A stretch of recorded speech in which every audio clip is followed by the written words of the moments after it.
네, 안녕하세요.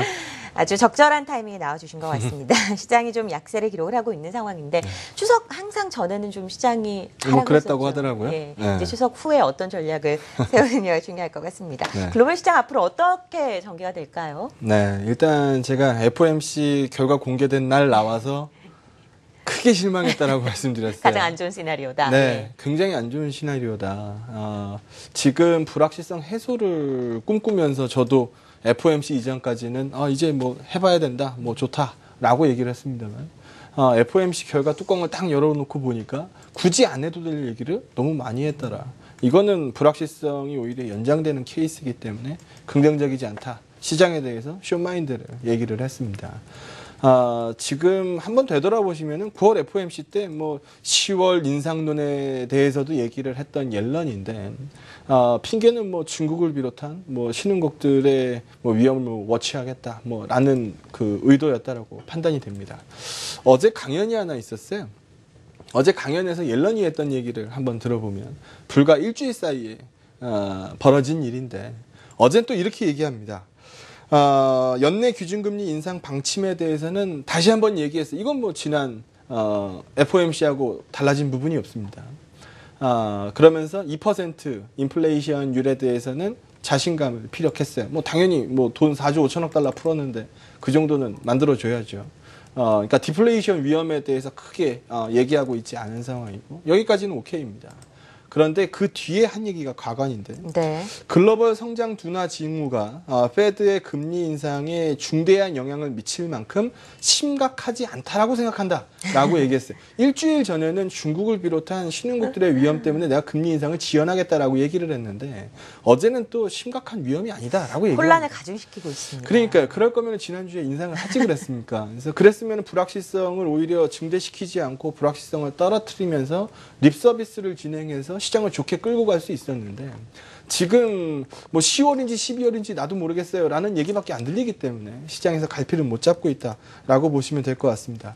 가장 걱정되는 건요, 진짜 이러다 10월 달에 인상할지도 모르겠다라는 그 생각이 늘고 있다라는 거고, 실제로 10월 달에 금리 인상에 배팅하고 있는 가능성이 43% 구간이 나오고 있습니다. 그래서 9월 아니면 12월, 그러면 3개월을 밀어내는 건데 10월에 인상이면은 불과 9월 FOMC에서 6주 미는 효과밖에 안 나오거든요. 그러면 패를 다 까 보여준 거죠. 우리 연준이 금리도 못 올릴 정도로 이렇게 지금 취약하게 시장을 보고 있습니다 라는 패를 까서 보여준 거기 때문에 시장 반응이 좋게 나올래야 나올 수가 없습니다. 차트 좀 볼까요? 차트 한번 보시면은 미 페드의 부채를 보여드리고 있는데, 뭐 한눈에도 보시면 아시겠습니다만 정상 구조 아닙니다. 이 정상 구조가 아닌 거를 뭐 무궁무진하게 끌고 간다? 이건 말이 안 되죠. 이만큼 돈을 질러놨으면 출구를 만들어야 되는 게 정상이고요. 이거를 적정한 시점에 출구를 만들지 못하면 더 큰 위험이 오는 것도 사실입니다. 이왕 뭐 어제 얘기해서 뭐 일부 뒤집기는 했습니다만, 미 페드가 중국 얘기를 했기 때문에 중국을 또 안 보고 지나갈 수도 없는 상황이에요. 오늘 중국이 뭐 보합권 오락가락 하고 있는 상황인데, 이번에 지난 수요일이었죠. 차이신 PMI 나온 거 보면 6년 내 최저치입니다. 네. 47p 나왔더라고요. 그러면 G2에 중국이 지금 뭐 긍정적이진 않은 상황이고, 미국에서 뭐 그럴 가능성은 뭐 거의 없다라고 보고 있습니다만, 지금 셧다운 얘기가 다시 한번 나오고 있어요. 물론 이 정치권 싸움이라는 게 벼랑 끝까지 몰렸을 때 이제 손을 잡는 경향이 있으니까 원만히 잘 해결될 겁니다. 분명히 원만히 잘 해결돼요. 뭐 시점 자체가 조금씩 뭐 딜레이되고 하는 것뿐이지 미국 망하지 않습니다. 그런데 이 부분도 시장 입장에서 봤을 때는 G2가 동시에 흔들리는 핑계를 댈 수가 있는 부분이거든요. 그래서 이 부분도 시장 입장에서 봤을 때는 반갑지 않을 것 같고요. 중국 증시 한번 볼까요? 시장이 충분히 이제 조정 요인을 중국 얘기를 들면서 할 수 있는 시점이라는 게, 과거에는 3,500p에서 4,000p 정도에서 움직이는 게 일반적인 그림이었어요. 이게 박스 흐름이었어요. 그런데 지금 같은 경우에는요, 3,500p를 못 넘어가죠. 네. 그러니까 3,000p를 안 깨고 거기에서 계속 꿀럭꿀럭거리고 있는 모습을 보면서 우리가 노심초사 하루에 중국 증시를 실시간으로 쳐다보고 있는 겁니다. 그러니까 미국이 얘기한 중국 증시이기 때문에 어쩔 수 없다라는 거고 외국인들 수급도 여기에 대해서 똑같이 눈치 보긴 마찬가지거든요. 그럼 원달러 반응 한번 보시죠. 네. 원달러 반응 한번 보시면 제가 이 방송에서도 수없이 얘기했었던 게 원달러 꺾여야 된다. 원달러가 꺾여야 외국인 수급이 돌아 나온다라고 말씀을 드렸는데 우리 지금 원달러 레벨 보시면 1200레벨입니다. 다시 한번 원달러가 자극받고 있죠. 가만 생각해 보세요. 금리 인상을 지연시켰으면 달러가는 떨어지고 원화가가 강세로 가면서 원달러가 빠져야 정상입니다. 이게 미 연준이 얘기한 금리 인상 지연의 효과를 긍정적으로 반영하는 거예요. 근데 지금 달러가는 오히려 올라가고요. 원화값은 약세로 가면서 원달러가 지금 다이나믹하게 튀어 올라오고 있습니다.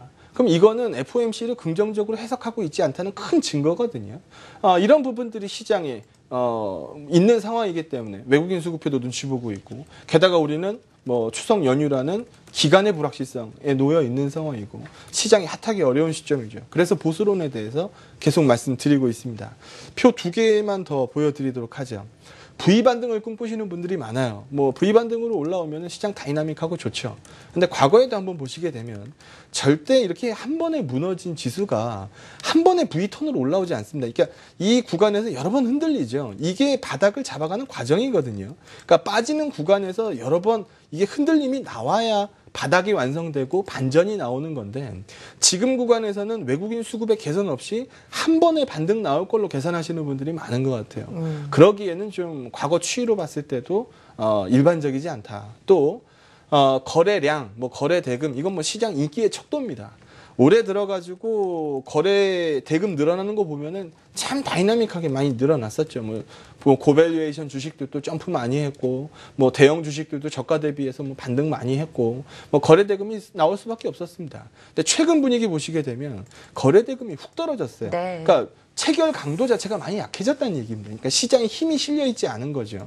그러니까 매수 공백이 벌어져 있다 보니까 수급이 채워져 있는 종목들은 시장이 흔들려도 잘 버티는데 시장에 수급이 채워져 있지 않은 종목은 빠질 때 가볍게 빠지고 올라갈 때 찔끔 오르고 또 가볍게 빠지고 이게 반복적으로 나오더라는 거죠. 그래서 시장이 지금 쉬운 국면이 아니다. 그래서 FOMC 이후에 우리가 불확실성 해소가 아닌 불확실성의 연장 그리고 더욱더 혼란스러움이 가중돼 버린 상황이기 때문에 여기에서 좀 의미 있는 반전 시그널을 네네. 보기 전까지는 보수론이 좀 나갈 수밖에 없다라고 판단합니다. 많은 분들이 하반기에 어려울 것이다. 10월까지 시장은 그렇게 녹록지 않을 것이다라는 이야기를 하고 계시는 상황인데요. 그렇다면 그래도 우리는 좀 살 길을 찾아야 되지 않을까요? 어떤 업종이나 종목에 관심을 좀 가져야 할까요? 오늘은 뭐 업종이나 주식 얘기를 조금 더 해보죠. 맨날 시황이야 뭐 그나물에 그 밥 같으니까 좋아지기 전까지는 몇몇 종목에서 뭐 쏠리는 종목에서 버틸 수밖에 없는데 현대차 그룹 얘기를 한번 해보죠.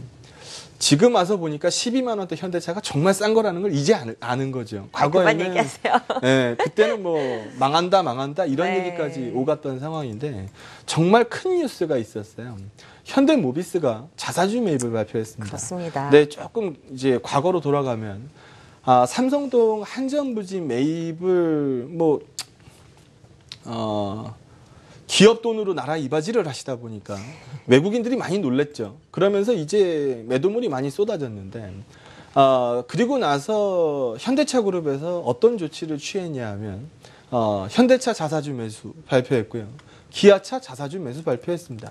현대모비스는 쏙 뺐어요. 한전부지 매입 대금의 절반은 현대차가 내고요. 30%는 기아차가 내고 20%는 현대모비스가 냅니다.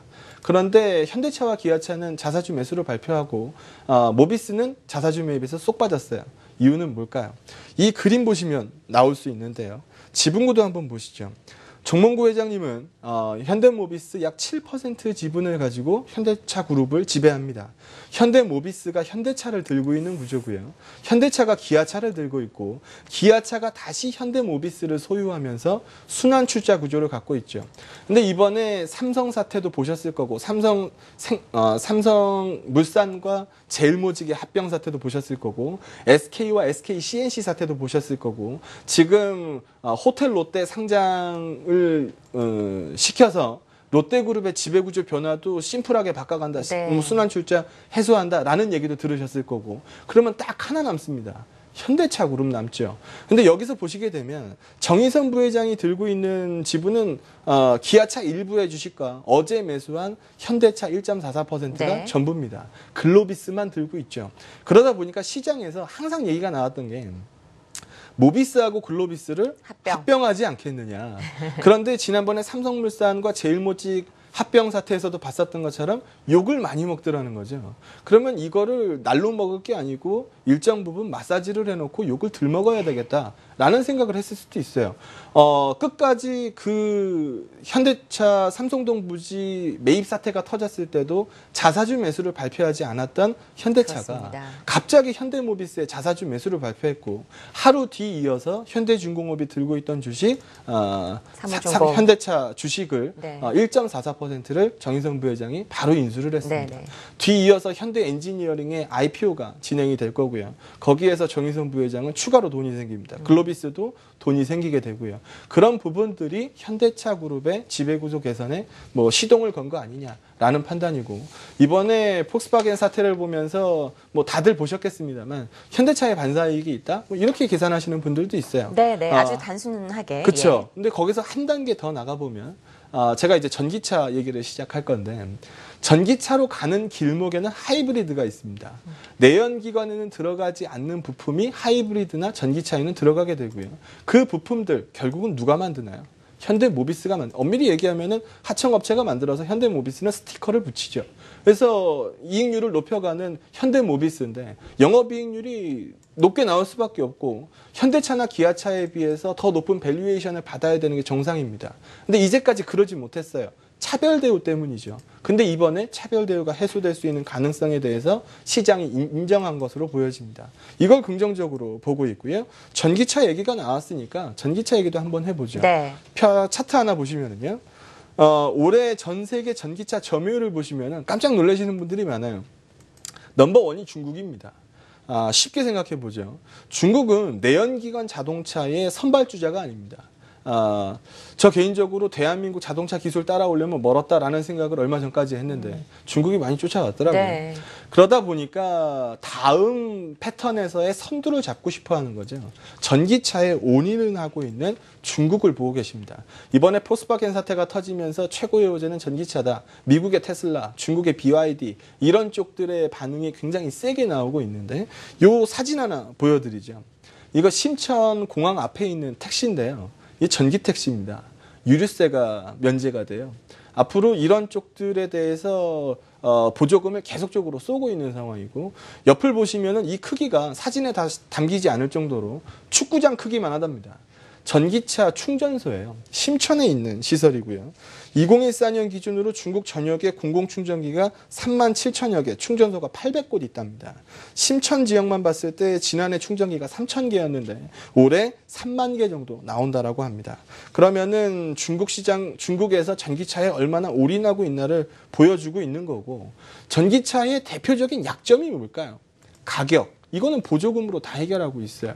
충전시설, 충전 인프라, 이건 중국이 지금 발벗고 뛰고 있고요. 인프라 투자 확대해야 되는데 중국한테 얼마나 스토리가 좋습니까? 그렇죠. 그리고 마지막으로 약점이 뭐예요? 배터리죠. 배터리 기술, 배터리 가격, 이런 것들인데 이건 우리나라가 잘합니다. 그러다 보니까 이번에 폭스바겐 사태를 보면서도 2차 전지 관련주들이 튀어 올랐던 네. 건데, 또 하나 코멘트를 드리면은 이 전기차 승용차, 전기 승용차에 들어가는 배터리가 이제 20kW급 들어가는데, 전기 버스는요, 여기에 15배짜리가 들어간답니다. 근데 지금 중국은 전기 버스도 많이 늘어나고 있어요. 그런 배터리들 쪽으로 우리 대한민국의 2차 전지 업체들의 가능성이 커지고 있다. 최근에 뭐 삼성 SDI 시세, 뭐 LG화학 시세, 뭐 에코프로의 뭐 점프, 뭐 이런 것들이 이런 베이스를 깔고 움직이고 있더라. 시장이 흔들려도 이런 쪽은 견조하게 유지되니까 이런 쪽에 포커싱을 해보자라는 쪽으로 말씀드립니다. 네, 관심 가질 만한 업종과 종목, 일단 현대차 그룹주에 대해서 말씀을 해주셨습니다. 지배구조와 관련된 이슈 주목해봐야 된다라고 이야기를 해주셨고요. 2차 전지 관련주도 함께 언급을 해주셨네요. 한국투자증권 이플랜드 장용혁 팀장이었습니다. 고맙습니다. 네.